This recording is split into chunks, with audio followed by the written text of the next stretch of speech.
এক ব্যক্তি জঙ্গল দিয়ে হাঁটছিলেন, হঠাৎ করে দেখলো একটা সিংহ তার পিছু নিয়েছে। সে প্রাণ ভয়ে দৌড়াতে লাগলেন। কিছুক্ষণ দৌড়ানোর পর সে একটা পানি শূন্য কূপ দেখতে পেল। সে চোখ বুজে সেই কূপে ঝাঁপ দিল। ঝাঁপ দিতে সে একটা দড়ি পেয়ে গেল। সে থপ করে সেই দড়িটাকে ধরে বসলো এবং সেখানে ঝুলে থাকলো। কিন্তু সে নিচে তাকিয়ে দেখলো বিরাট এক সাপ তার দিকে তাকিয়ে আছে।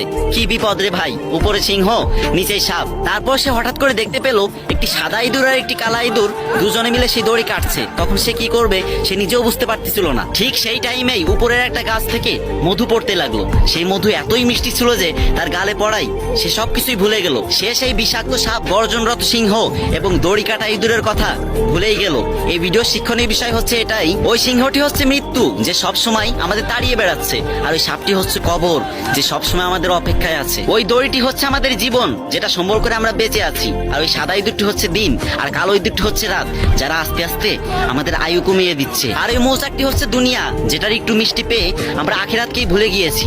হে আল্লাহ, আমাদের সকলকে আপনি বুঝার তৌফিক দান করেন, আমিন।